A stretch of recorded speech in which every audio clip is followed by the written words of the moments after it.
Welcome back. State laws may be to blame for some places not having enough hospital space right now. Our Valley News team's Lee Zurich explains and shows us how cases have grown in the last couple of weeks. This shows the rapid spread of COVID-19, a map from 2 weeks ago, a week ago, and then today. The colors indicate the amount of per capita cases. The darker it is, the more cases. One more look illustrates just how quickly it's spread. On average, 16% of COVID-19 patients across the country have been hospitalized. That's according to 36 states that disclose those statistics. What's interesting, some of the states with a low number of cases have the largest number of hospitalized patients. In South Carolina, 27% of the people who tested positive are in the hospital. Oklahoma, 29%. And Mississippi has the largest percentage, 31% of the people who tested positive.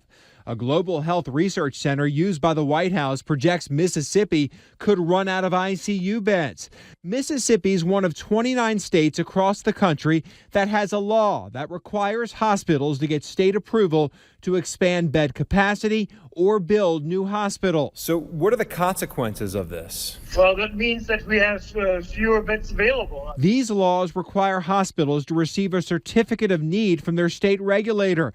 A George Mason professor says the initial purpose was to hold down healthcare costs, but it no longer serves that purpose and instead is prone to politics. So while some hospitals might fill up with COVID-19 patients, laws in the books for decades might be the reason behind their limited capacity. I believe that without these certificate of need regulations, we would have more beds and more supply in order to help critically ill patients get over this disease. Instead, in this time of crisis, cities are erecting tents, bringing in ships, and repurposing convention space to care for the sick.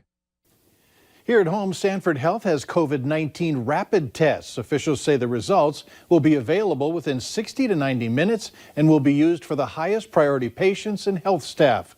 Currently, if there's a hospitalized patient who needs to get tested, it takes anywhere from 24 to 48 hours. Hospital officials call this a game changer.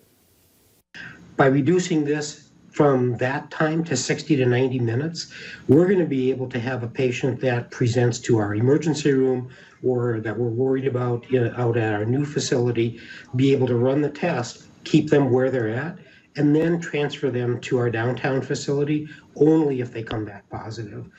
Rapid tests will be available in Bismarck and Bemidji in the next week.